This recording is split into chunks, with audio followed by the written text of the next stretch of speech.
পাড়ার লোককে একটা কথাই বলতে চাই যে তারা যেটা মনে করতো যে আমার বাবা অপরাধী, তারা আমার বাবাকে যে অপবাদটা দিয়েছে, আমি আমার বাবার অপরাধটা ঘোচাতে চাই এবং তাদের বলতে চাই যে আমি এটা সবসময় প্রমাণ করার চেষ্টা করেছি যে আমার বাবা অপরাধী নয়।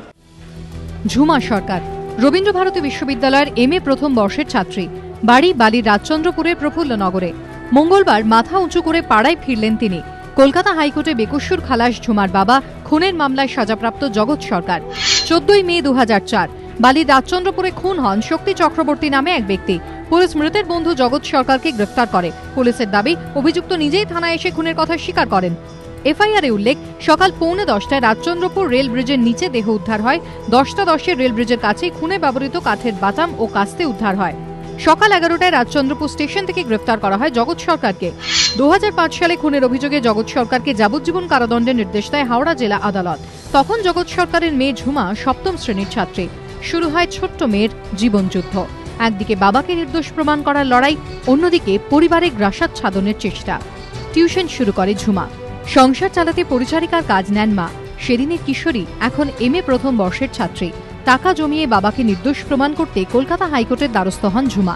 মঙ্গলবার শুনানিতে মামলায় একাধিক ত্রুটির কথা উল্লেখ করেন আইনজীবী জয়ন্ত নারায়ণ চট্টোপাধ্যায়। পুলিশের দাবি, জগৎ সরকার থানায় এসে খুনের কথা স্বীকার করেন। সেক্ষেত্রে দেহ এবং অস্ত্র উদ্ধারের পরই তাকে গ্রেফতার করার কথা। তাহলে এফআইআরে রাজচন্দ্রপুর স্টেশন থেকে জগৎ সরকারকে গ্রেফতার দেখানো হয়েছে কেন? উদ্ধার হওয়া কাঠের বাটামে যে রক্ত লেগেছিল তার ফরেনসিক পরীক্ষা করা হয়নি। রক্ত যে শক্তি চক্রবর্তীরই তা প্রমাণিত নয়। ঘটনাস্থলের কাছে কাস্তে উদ্ধারের কথা পুলিশ বললেও তা আদালতে পেশ করা হয়নি। পুলিশ তদন্ত না করে জগৎ সরকারকে গ্রেফতার করে মিথ্যে মামলা সাজিয়েছে। তদন্তকারী অফিসার কিভাবে ভুল পথে একটি তদন্তকে চালনা করেছে এবং অবশেষে একজন নিরপরাধ মানুষকে গ্রেপ্তার করে তাকে কারান্তরালে ছুড়ে দিয়েছে, আদালত এটাই বারবার বলেছেন। শুনানি শেষে আদালতের মন্তব্য, জগৎ সরকারের বিরুদ্ধে একটি অভিযোগও প্রমাণ করতে পারেনি পুলিশ। ঘটনার তদন্ত প্রক্রিয়া ভুলে ভরা। বালি থানার তদন্তকারী অফিসার ভুল পথে তদন্ত চালিয়েছেন। সাজাপ্রাপ্ত জগৎ সরকার নির্দোষ। এক্ষেত্রে একজন নির্দোষ ব্যক্তিকে 10 বছর কারাগারে রেখে অন্যায় করা হয়েছে। এরপরই জগৎ সরকারকে খুনের অভিযোগ থেকে বেকসুর খালাস করে দেয় কলকাতা হাইকোর্টের বিচারপতি অনিরুদ্ধ বসু এবং বিচারপতি শিবশঙ্কর সাধুর ডিভিশন বেঞ্চ। দীর্ঘ লড়াইয়ের পর বাবাকে নির্দোষ প্রমাণ করতে পেরে খুশি ঝুমা। মেয়ের লড়াইয়ে 10 বছর পর মুক্ত বাবা। 10 বছর পর মাথা উঁচু করে পাড়ায় ফেরা ঝুমার। কেউ তাকে আর খুনের মেয়ে বলতে পারবে না।